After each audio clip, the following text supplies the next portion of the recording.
Oi, Cristiano.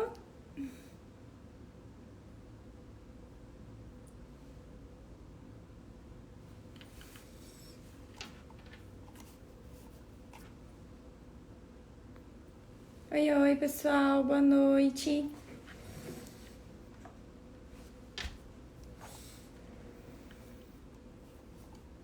Oi, Daniel. Oi, Dan. Boa noite.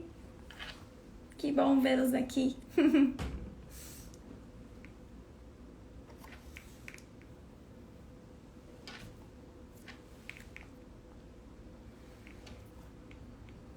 Obrigada, Dan. Oi, Carol. Só esperar a professora entrar. Aí eu já chamo ela aqui pra gente poder começar. Oi, Célio.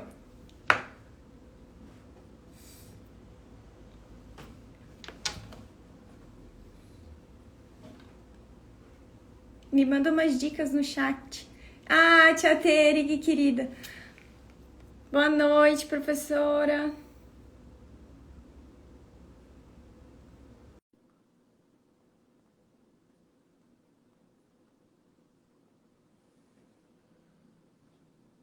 Oi, boa noite, professora Helena. Olá, boa noite, todo mundo. Como Tudo bem? está? Você vai... Tudo Vamos esperar mais um pouquinho, ver se o pessoal chega, né? isso. O pessoal tá entrando, tá começando a entrar aqui. Aí mais uns minutinhos a gente já começa. Isso, vamos começar já já. Um beijo aí Sim. para todo mundo que está entrando.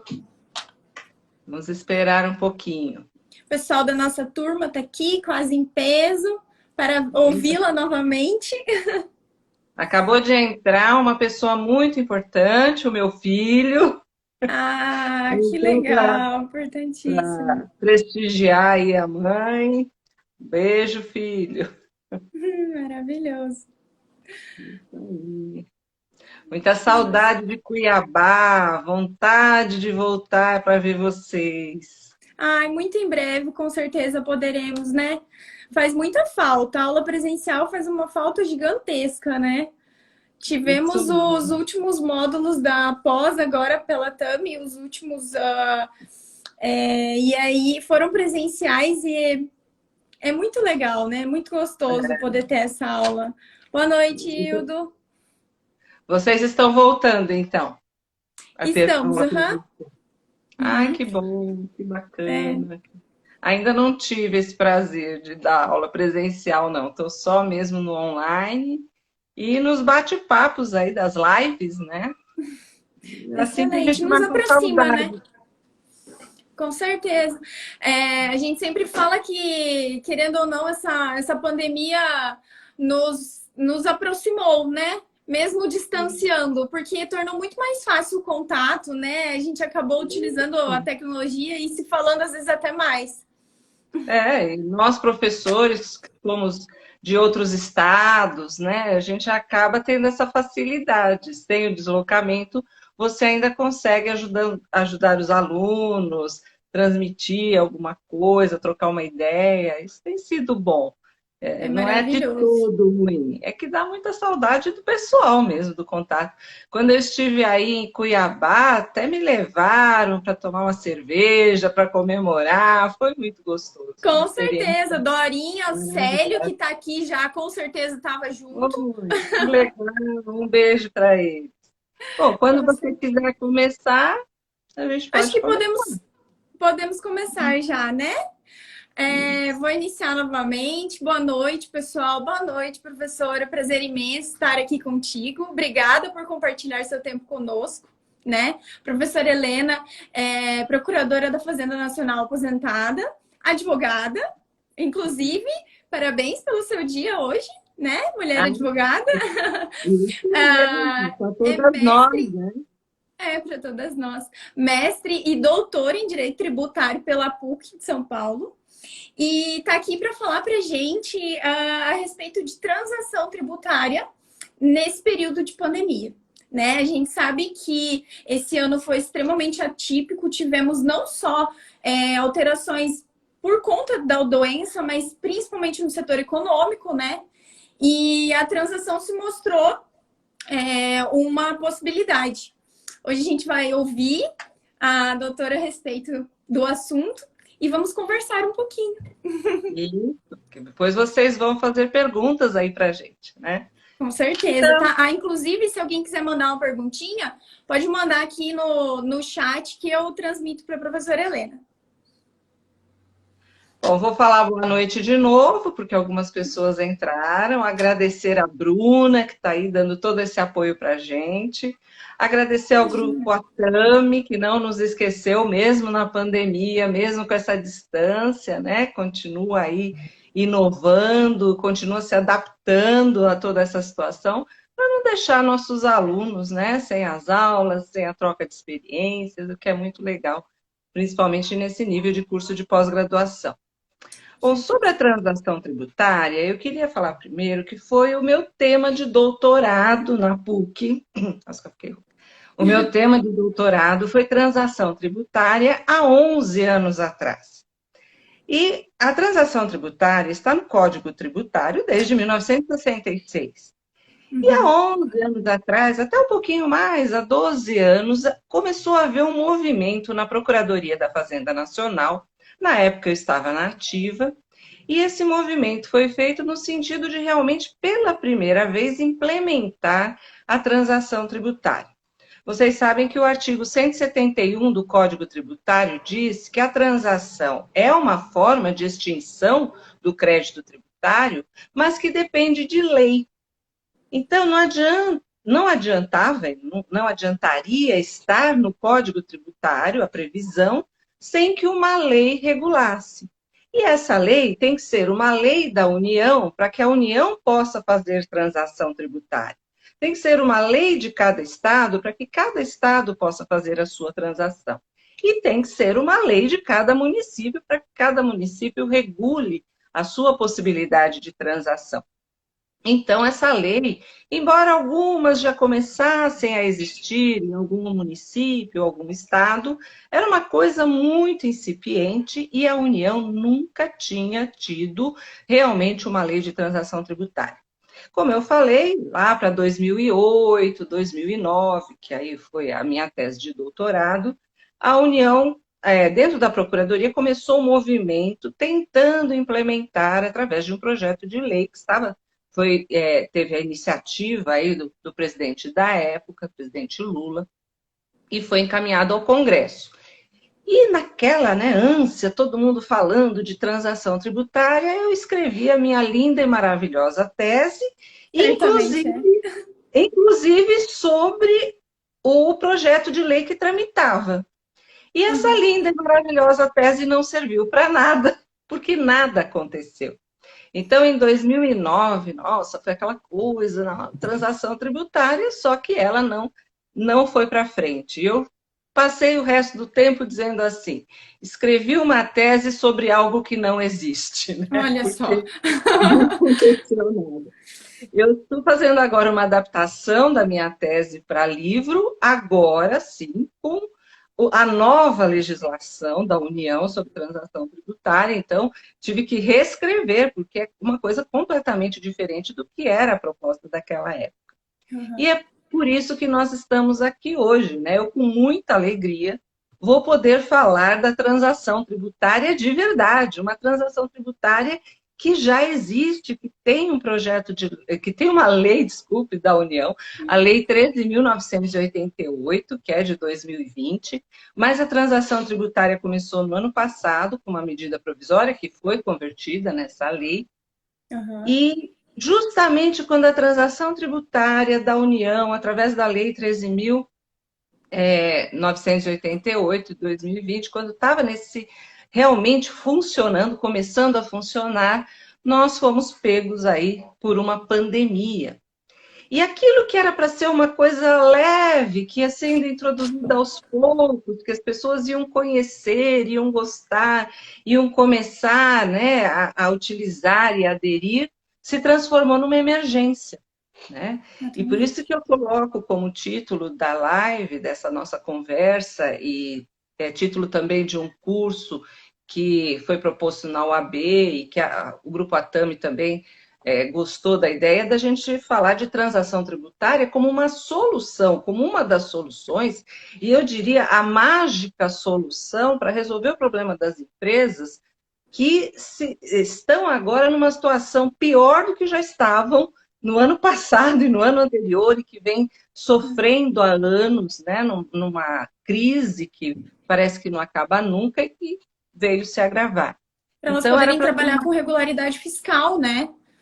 isso, quer dizer, essa irregularidade fiscal que decorre aí de anos de crise, que nós já estamos nessa crise desde 2015, 2016, gerando mais irregularidade fiscal, ela tenderia a ir se resolvendo agora aos poucos, né, atingindo determinados públicos, e de repente se tornou uma emergência e a transação foi sim utilizada pelo governo, além daquilo que já era proposta inicial, em uma transação tributária extraordinária, depois veio uma transação tributária excepcional, e tanto a transação tributária extraordinária como a transação tributária excepcional já são decorrentes, já são portarias que decorreram da pandemia, da necessidade que surgiu com a pandemia. Então, é sobre essa lei 13.988/2020 e sobre essas portarias que ou o Ministério da Fazenda ou a Procuradoria-Geral da Fazenda Nacional foram editando, então, essas normas e abrindo esses prazos, essas possibilidades de várias possibilidades de transação tributária que foram acontecendo em decorrência da pandemia. Veja, a pandemia aqui é para mostrar essa emergência, essa necessidade.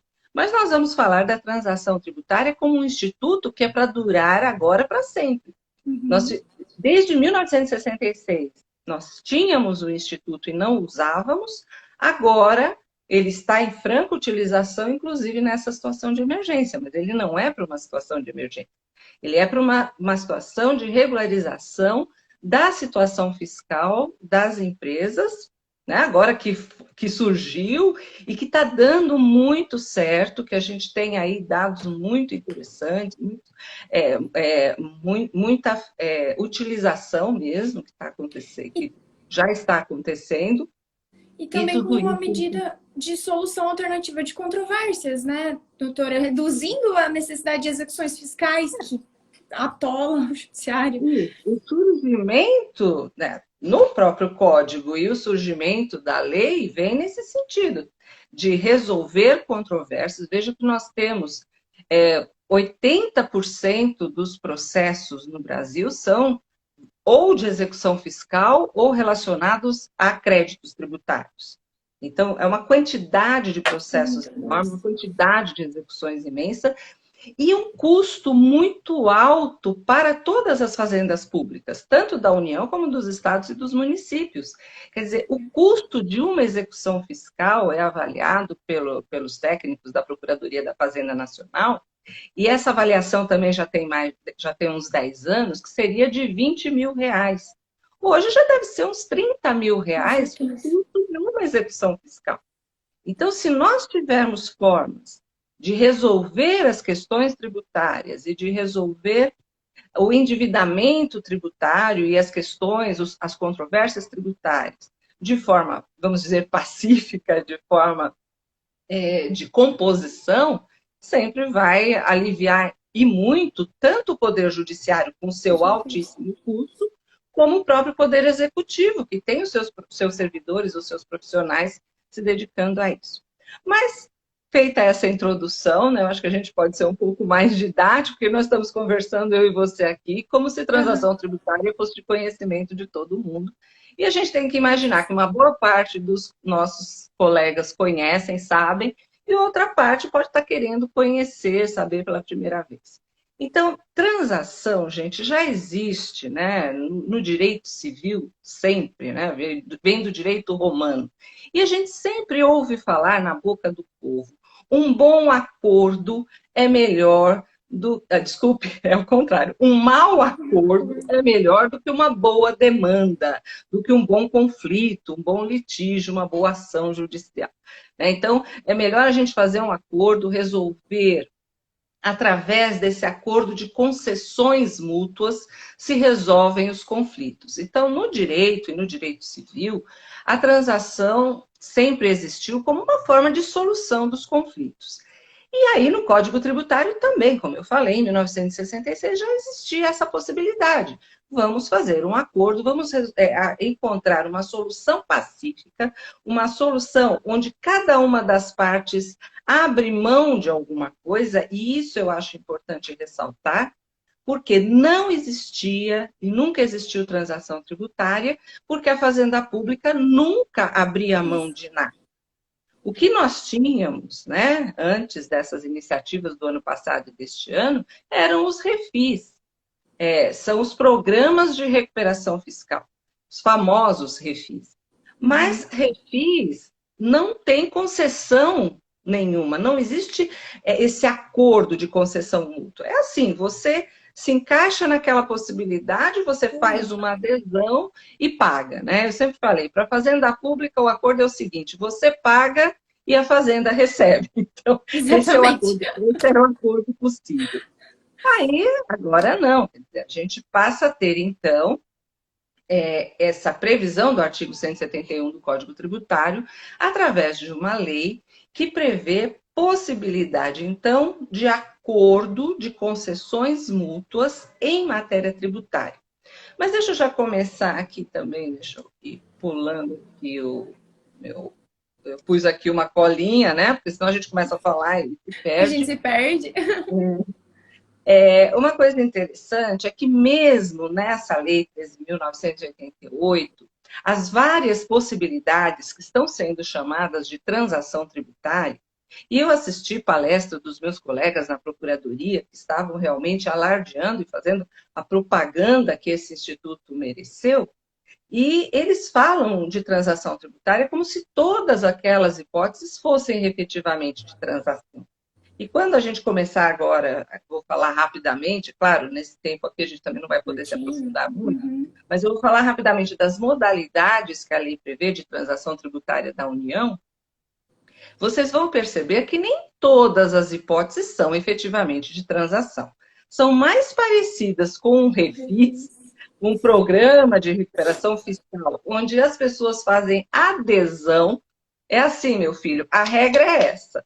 Se você quer, você aceita, faz a adesão e entra no programa. Isso é o refis e muitas hipóteses de transação também são desse tipo, o tipo de adesão. Olha, está aqui, essas são as regras. Se você quer, você vai fazer a sua adesão. Essas transações por adesão que estão previstas, que nós vamos falar, elas são feitas sempre pelo meio eletrônico. Então, é claro, você entra na internet, eu mesma fiz uma adesão dessa para minha mãe, quando abriu-se a possibilidade da transação de contraditório de pequeno valor, a minha mãe tinha lá uma dívidazinha de pequeno valor. Desculpe, nem foi a de pequeno valor, foi na transação extraordinária, que é aberta ao público em geral. A minha mãe tinha uma pequena dívida, eu fui lá, entrei, né, no Realize, para quem ainda não conhece, o sistema da Procuradoria da Fazenda Nacional se chama Realize. Eu entrei no Realize, pus os dados dela, ele aceitou, quer dizer, ela se enquadrava naquelas situações, pronto, estamos pagando. Então, claro, com algumas vantagens, com alguns benefícios, por isso, né, da mesma forma que era o refis, está sendo a transação. Mas eu digo vantajoso, né? Para ser também vantajoso, né? Tem que ser vantajoso de alguma parte. Só que esse tipo de transação não é uma transação. A transação depende de uma concessão mútua, de uma conversa, de uma discussão para entrar num acordo. E aí nós temos na Lei 13.988 a verdadeira transação, que é a transação individual, onde, seja por iniciativa do contribuinte, seja por iniciativa da Procuradoria da Fazenda Nacional, esse contribuinte vai fazer um programa, um projeto da sua recuperação, de como ele pretende se recuperar, e haverá uma discussão se isso é viável ou não, se será aceito ou não, e em que outras condições poderá aquele acordo ser feito. Então, embora a lei seja excelente, traga várias possibilidades, e as portarias trouxeram várias possibilidades, agora que eu não sou mais procuradora ativa, eu posso criticar e não apenas alardear dizendo que é uma transação, porque não são, em muitas hipóteses, transações tributárias. Agora, o colega da Procuradoria, numa das lives, numa das palestras, falou que há uma diferença dessas transações com o Refis, porque não está aberto para todo mundo.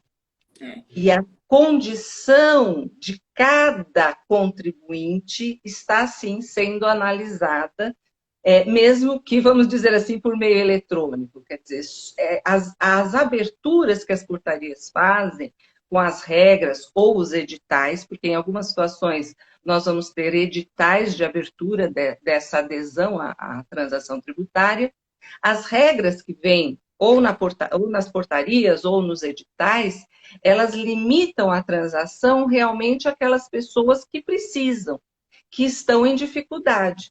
E aquele contribuinte que não demonstra que está naquela situação, como foi o caso da transação excepcional, que é da pandemia, onde a pessoa fala que houve uma queda no seu rendimento por conta da pandemia, então ele demonstrando essa queda no seu rendimento por conta da pandemia, ele pode fazer adesão. Então, realmente, nesse ponto, a lei atual e as portarias são diferentes do Refis. O Refis era assim, você quer desconto? Faça a sua adesão, comece a pagar e você tem X de desconto e via lá as várias possibilidades. Agora não, existe uma necessidade de demonstração que esse contribuinte precisa, ele está naquela situação de necessidade de um tratamento especial por parte da União.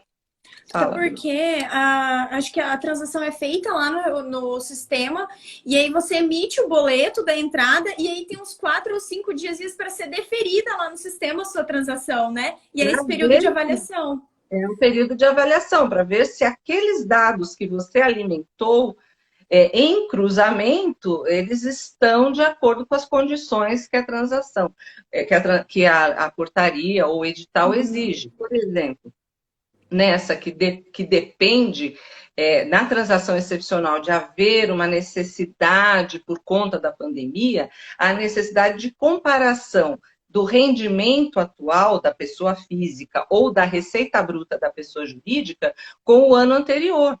Ou seja, demonstrando que, por conta da pandemia, o que ele ganhou o ano passado não se repetiu agora. E isso eles podem facilmente comparar, né, nas declarações e naquilo que tem lá no sistema, né, dos rendimentos das pessoas. Então, comprovada essa necessidade, é que a pessoa consegue fazer adesão. Se não, simplesmente aparece lá, não, você não se enquadra e pronto.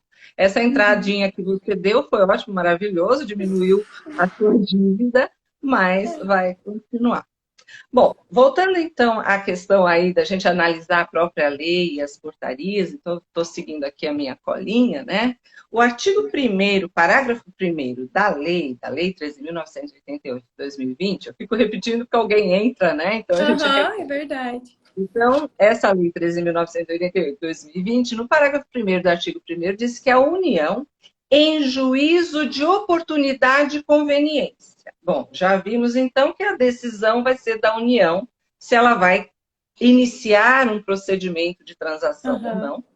Poderá celebrar transação em quaisquer das modalidades, a gente vai depois destrinchar um pouco melhor as modalidades, sempre que motivadamente entender que a medida atende ao interesse público.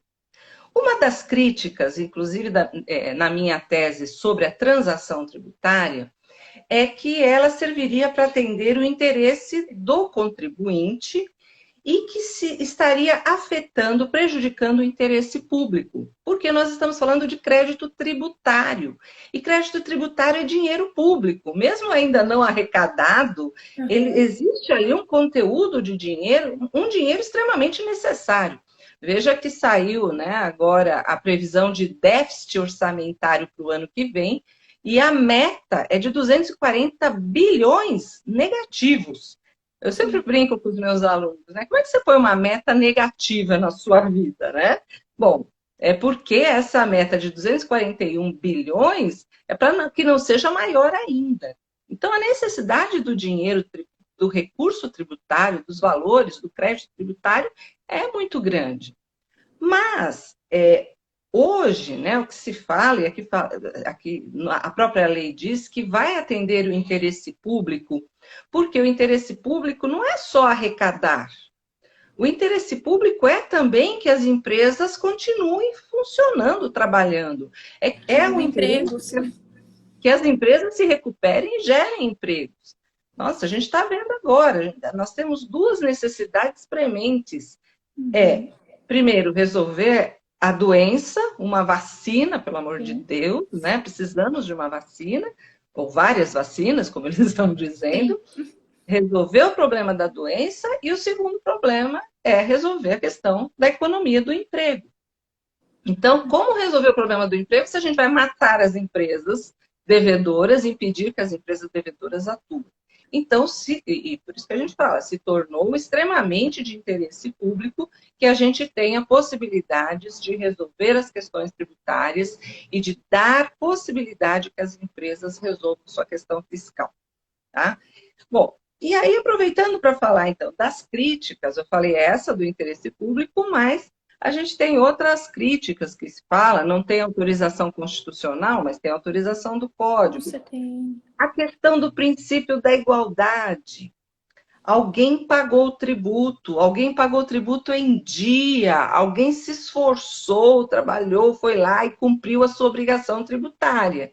E agora nós abrimos uma série de janelas e portas e portões para que outras pessoas que não cumpriram a sua obrigação também fiquem de boa, como diriam meus filhos, meus sobrinhos, né?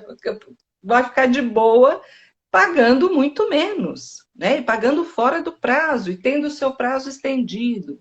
Então, essa questão da igualdade sempre foi uma grande dificuldade para a implantação da transação tributária. Bom, agora, né, isso já foi superado, pelo menos a União conseguiu superar isso, como eu falei, gerando regras, impondo regras para só beneficiar realmente quem precise, e não alguém que tem dinheiro, que não quis pagar o tributo na época, só para ficar esperando o refis, e depois pagar com desconto e no prazo que bem entende. Então, agora, eles pelo menos, né, no discurso, dizem que as regras são limitadoras. Professora, até me corrija se eu estiver errada, por favor, mas, salvo engano, eu li uma previsão na lei que pode gerar até uma hipótese de rescisão da transação se for identificado que ele fez a transação para conseguir uma situação de irregularidade formal temporária e aí depois parou de pagar. Ah, participou de uma licitação e parou de pagar. Inclusive, ele tem que manter a sua regularidade por 90, ele tem que pagar em 90 dias os créditos que venham a surgir depois do acordo. Ele não pode se regularizar e depois começar a atrasar tudo de novo. Ele tem que se manter regular, senão ele vai perder o seu acordo, vai ter a rescisão do seu acordo.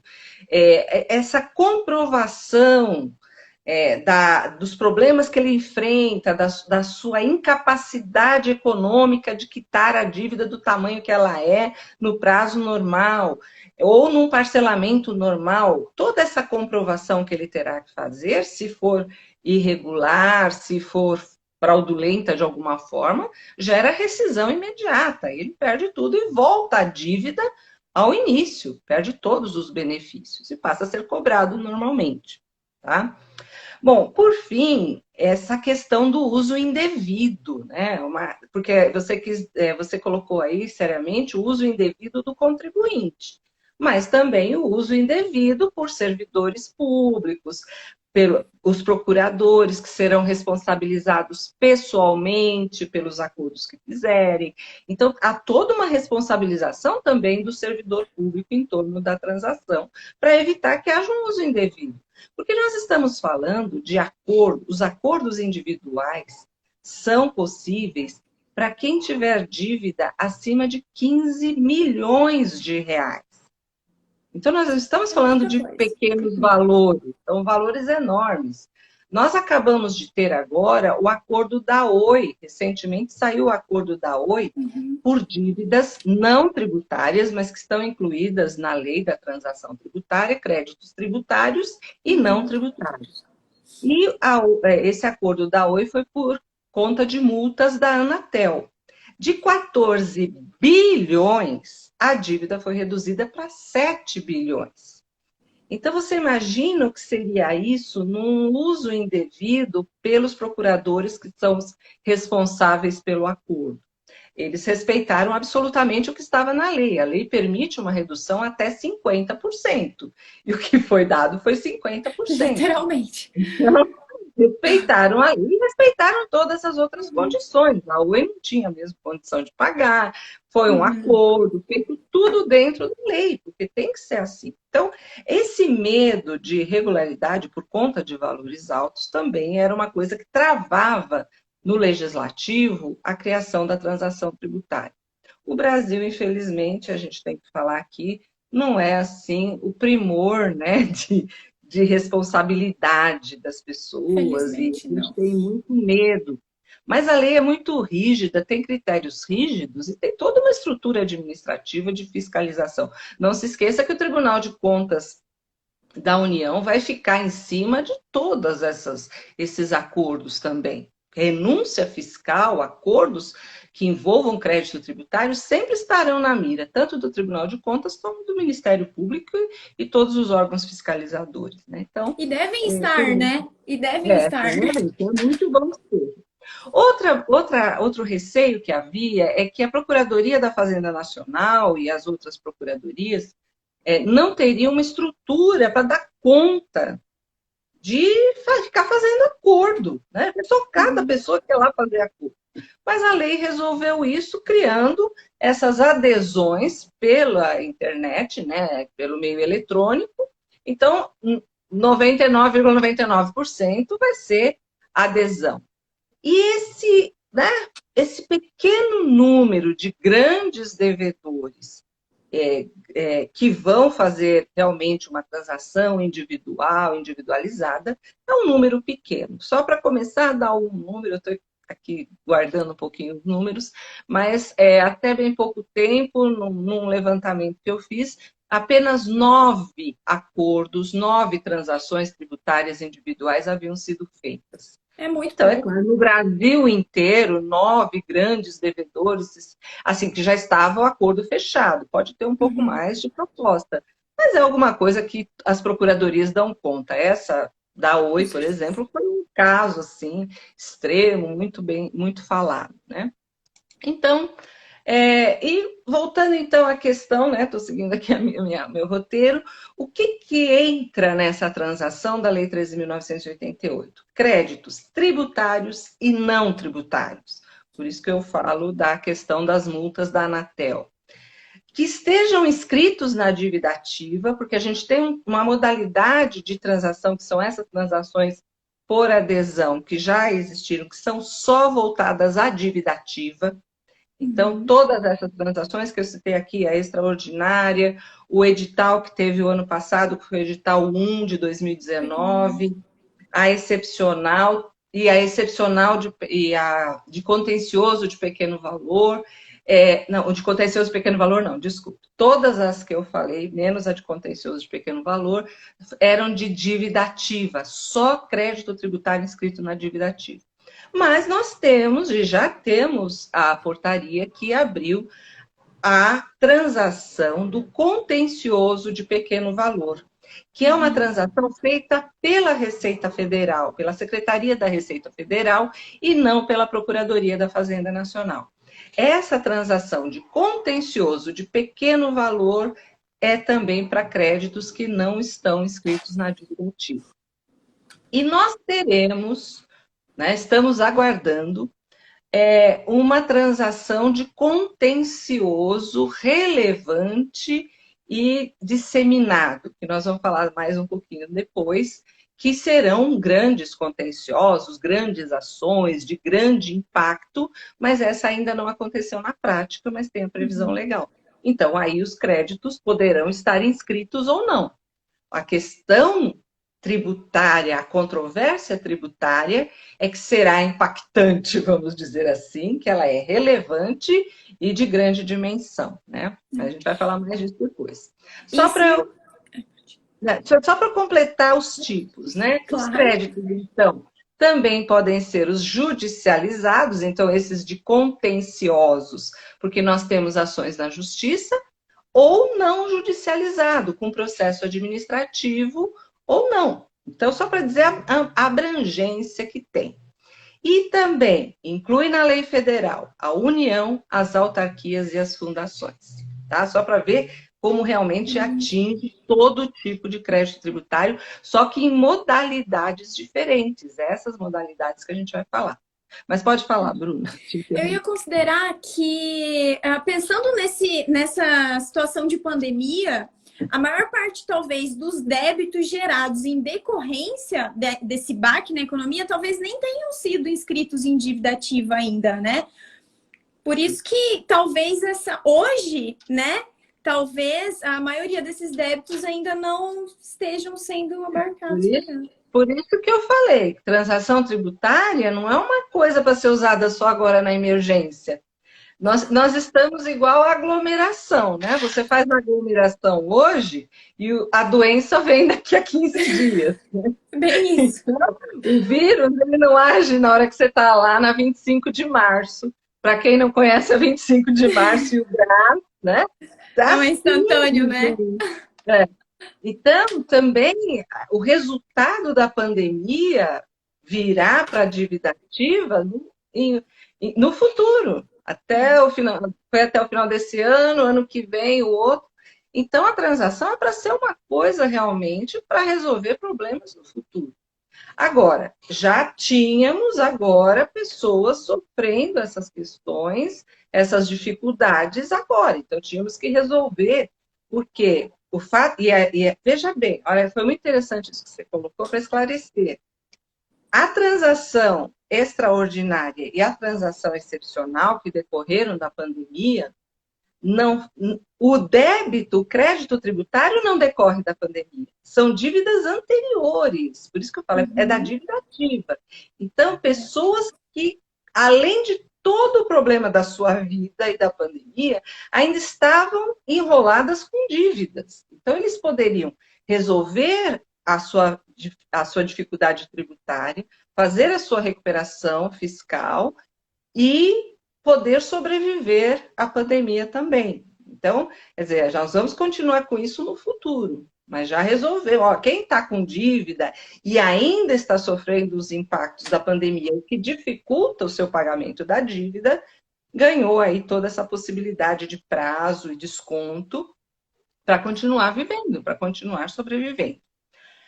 Bom, vamos agora às modalidades que a lei fala da transação tributária. Então, primeiro aquela que eu falei, que é por proposta individual ou por adesão a uma proposta da Procuradoria da Fazenda Nacional. Mas essa é uma transação individual, aquela que é caso a caso. Se a dívida tem até 15 milhões de reais, se é uma dívida no total daquele devedor até 15 milhões de reais, a única forma é a adesão por uma proposta da própria Procuradoria da Fazenda Nacional. Então, aquele contribuinte que deve, mas ele deve menos de 15 milhões, ele não adianta ele ligar lá, olha, eu quero. Não tem. Ele vai ter que esperar, vamos dizer assim, uma proposta, um convite, e aí ele faz a adesão. Então, é por adesão, não é individual, até 15 milhões.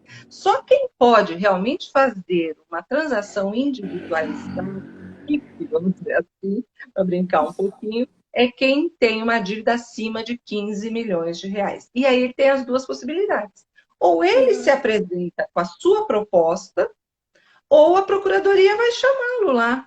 Escuta, vem cá, você deve mais de 15 milhões de reais, não quer fazer um acordo, não? Então, pode ser por iniciativa do contribuinte, mas pode ser por iniciativa da Procuradoria, mas vai ser individualizada. Agora, até 15 milhões tem que ser por adesão quando abrir edital.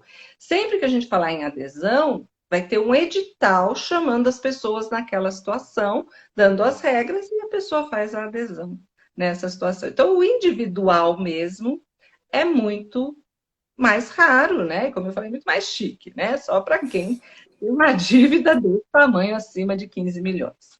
Aí nós temos a por adesão de contenciosos, contencioso judicial ou contencioso administrativo. Aí não tem valor, não envolve valor, mas envolve a situação onde a pessoa tem um processo administrativo ou tem um processo judicial. E aí vai ser também por adesão, vai abrir um edital ou uma portaria, vai ser publicada, e as pessoas então fazem essa adesão.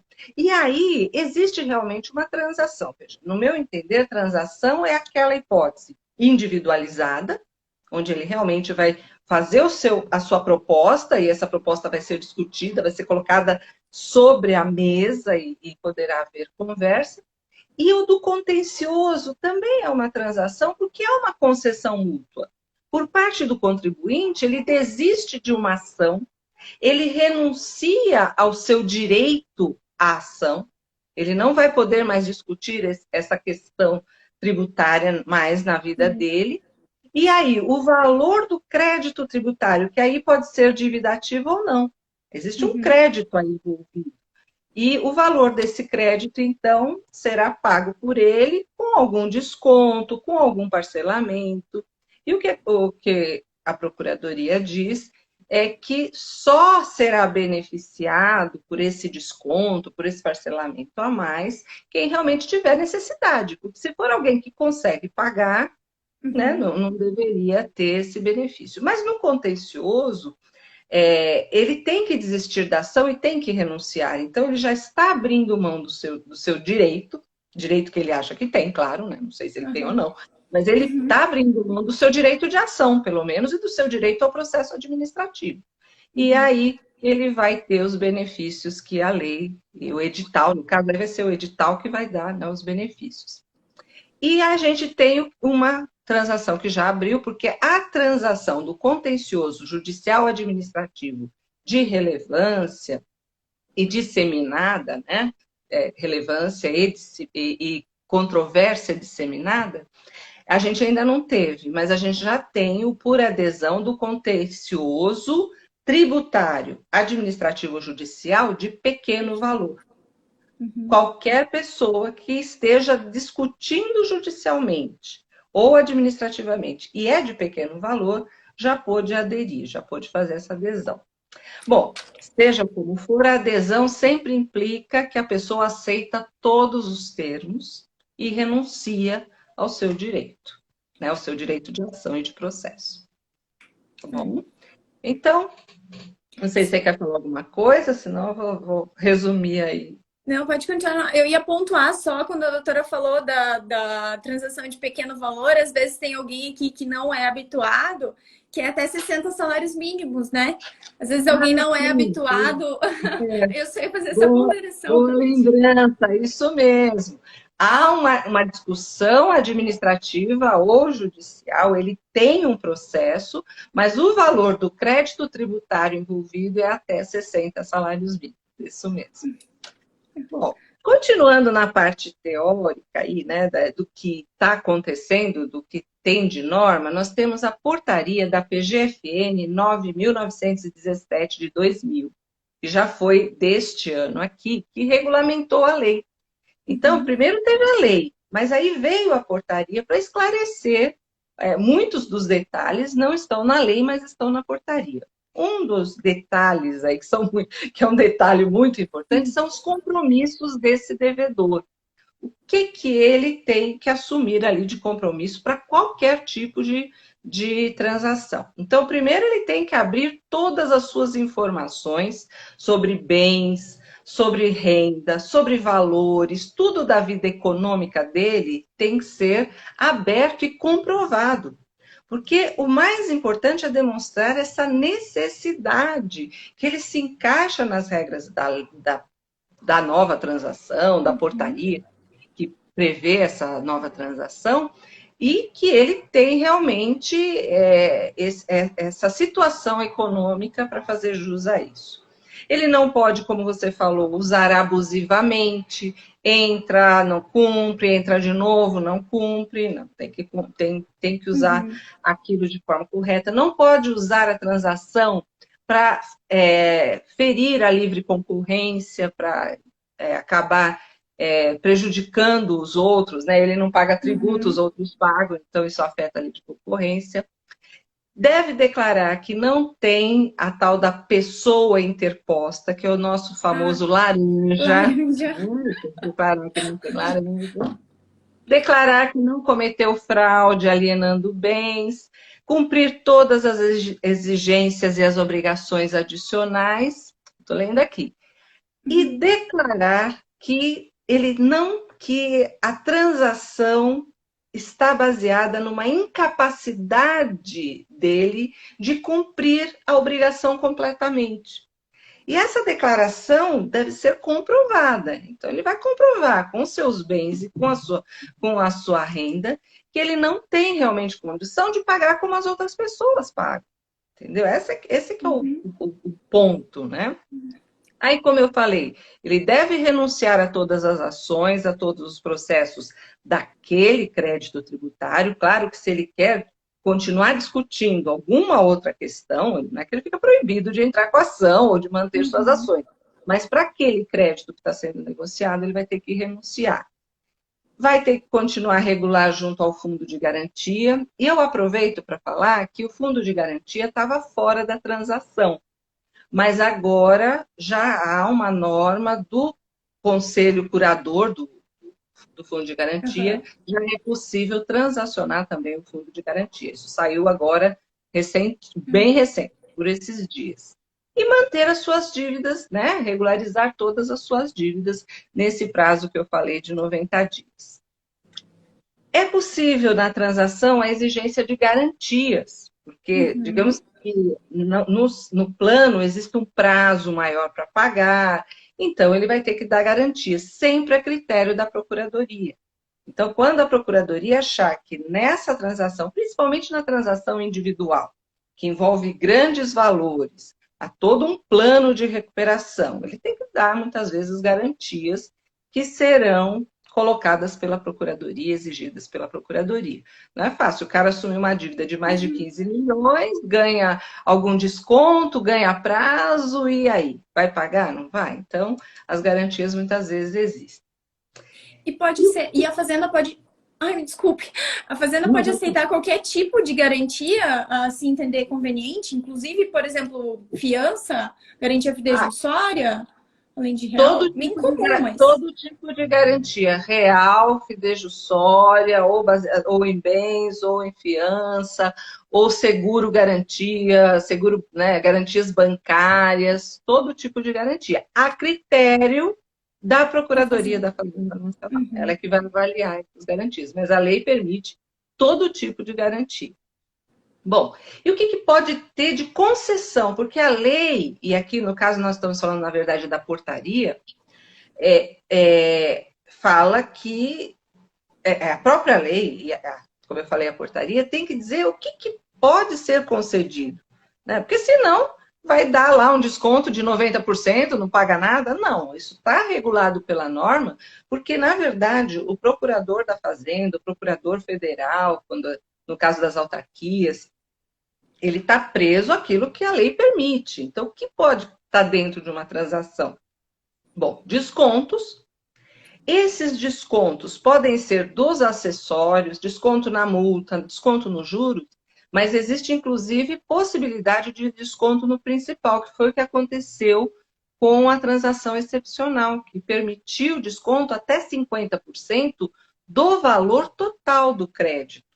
Então, não envolveu só multa e juros, né? Porque foi excepcional, como o próprio nome diz. Então, é possível desconto também no principal. Então, claro, o que a Fazenda tem para dar em troca num acordo que tem que ter concessões mútuas? Então, descontos. inclusive, esses descontos, se atingir o principal, porque o crédito é considerado de difícil recuperação ou irrecuperável. Então, uma pessoa que não tem condição de pagar, o crédito é irrecuperável, nós vamos falar mais sobre essa situação. Ué, se ele pagar metade, tá bom, né? Então, é possível essa possibilidade de desconto, é possível a possibilidade de parcelamento, então se estende o prazo de pagamento em 60 meses, desculpa, em 70 meses, até 84 meses, até 145 meses, dependendo do tipo. Então, você vai dar para ele prazo para pagar. Moratória, naquela... Mas aí mais no individual, ficar alguns meses sem pagar e depois começar a pagar é uma possibilidade, mas inclusive na que não é individual. Se o edital, a portaria fala, olha, você pode aderir, ficar sem pagar 3 meses, seria o caso da pandemia, né? Dar esse tempo para as pessoas se recuperarem e pagar depois. Então, a moratória, que é essa flexibilização do prazo. A flexibilização de garantias já concedidas, liberar alguns bens para que a pessoa possa vender, para que ela possa obter dinheiro para pagar, então isso também é possível. E uma questão muito interessante, a utilização de créditos na compensação tributária. Então, se ele tem créditos em relação à fazenda pública, inclusive precatórios, ele pode usar os créditos que ele tem, e é a primeira vez que a gente vê isso numa lei federal, a utilização de precatórios para pagar a dívida. Isso também pode fazer parte do acordo ou fazer parte de um edital. Olha, quem tem precatório pode utilizar esse precatório para pagar o crédito tributário. Então, e uma coisa que também eu estou lendo aqui, que eu só fui confirmar se era do precatório também. Tantos créditos, não, precatórios, tanto os créditos como os precatórios, também é uma coisa inédita na lei de terceiros.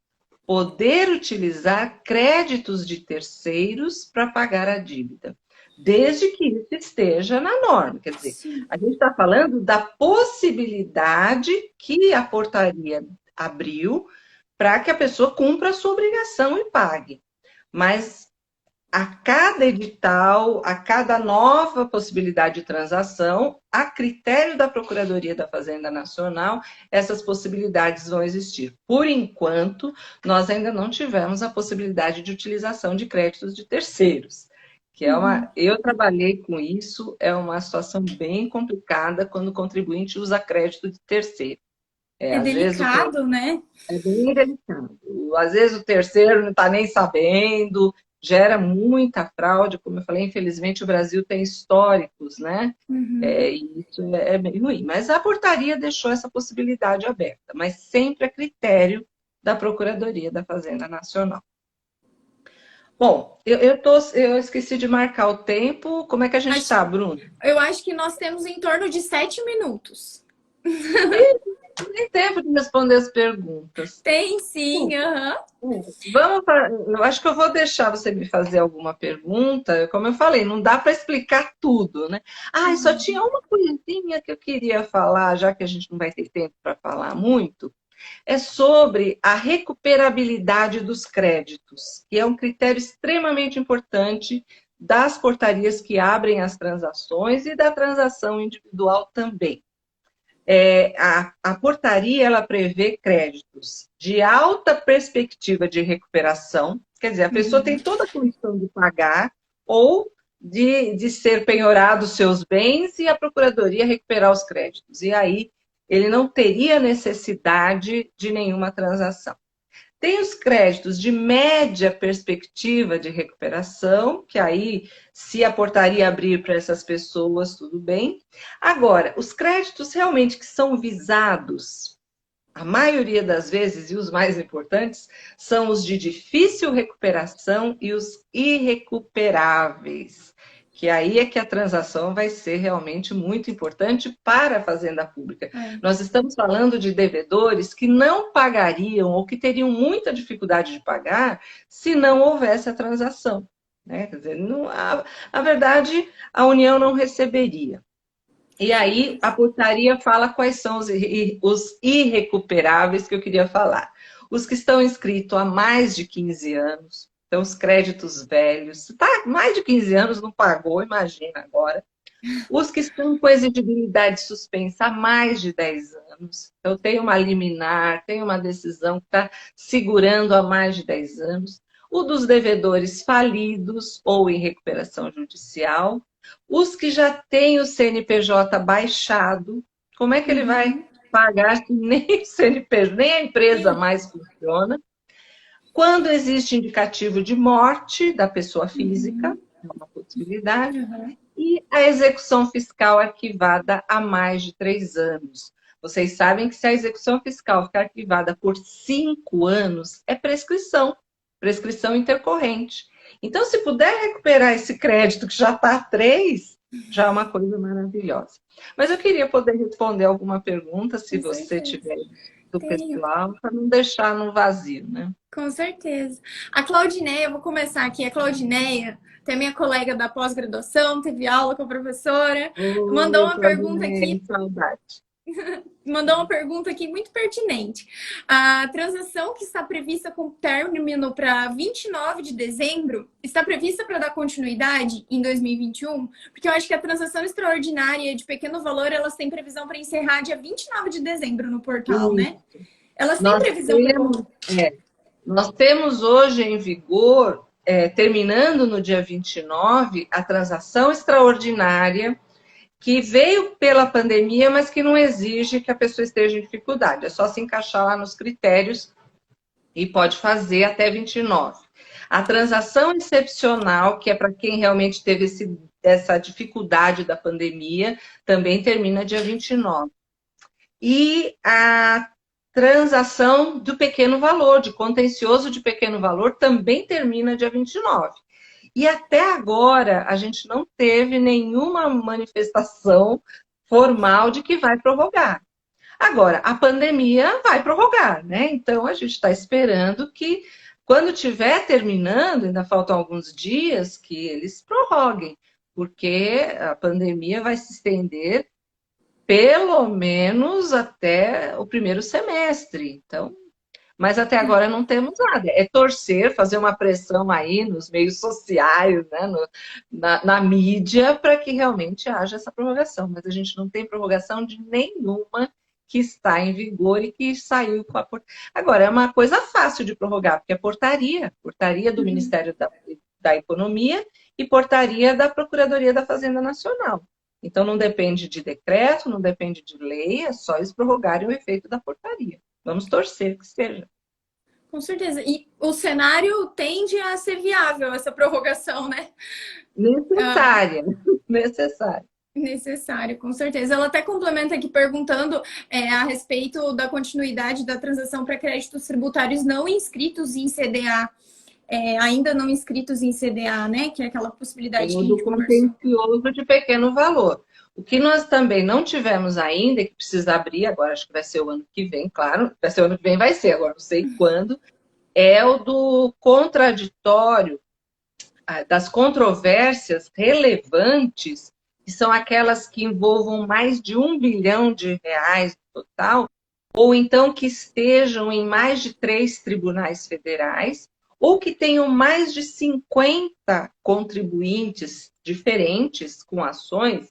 Então, elas são relevantes e tem essa questão de uma grande dimensão. Esse contraditório é não escrito ou inscrito, mas ainda não tivemos nenhuma vez, então vai abrir o ano que vem, provavelmente esse. Esse independe de valor, mas depende da dimensão da controvérsia, do impacto que essa controvérsia tem nas empresas. E até agora não tivemos essa daí. Bom, professora, nosso tempo está esgotando. Eu quero aproveitar para agradecer novamente. Foi maravilhoso. Seus esclarecimentos foram sensacionais, sempre com uma prática incrível, transforma direito tributário, que assusta tanta gente em uma conversa simples. Muito obrigada pelo seu tempo. É uma pena que o tempo não é suficiente, porque é muita coisa, muitos tipos, muitas regras. Mas o Grupo Atami está querendo fazer um curso, vamos ver se a gente consegue, e aí o curso seria realmente detalhado, ponto por ponto, cada um dos tipos, o que vai estar em vigor na época, o ano que vem, o que não vai estar em vigor, mas mesmo aquela transação que não está funcionando agora, há sempre a possibilidade está na lei e está na portaria. E daí para Uhum, frente é só o governo ir abrindo as caixinhas. E com outra coisa, certeza. para quem não ouviu ainda, também ouvi dizer que eles estão querendo fazer um refis o ano que vem. Eu li Aí a o refis, respeito também. o refis aí já é porteira aberta para todo mundo, né? É verdade. Agradeço muito, a sua participação foi ótima. E agradeço a Obrigada. todos os colegas que estiveram aqui com a gente. Um beijão para todo mundo de Cuiabá e de outros lugares aí que assistiram a gente. Tchau. Venha novamente, porque a nossa turma com certeza estará em peso no seu curso. E vamos novamente para o bar comemorar depois. Isso, tem que ter aquela batidinha, como é que chama? Bananinha? Bananinha, pinga de bananinha. Dora tá aí ainda. É por conta da Dora. Beijo, gente. Um beijo, professora. Obrigada. Tchau. Obrigada, pessoal. Tchau. Tchau.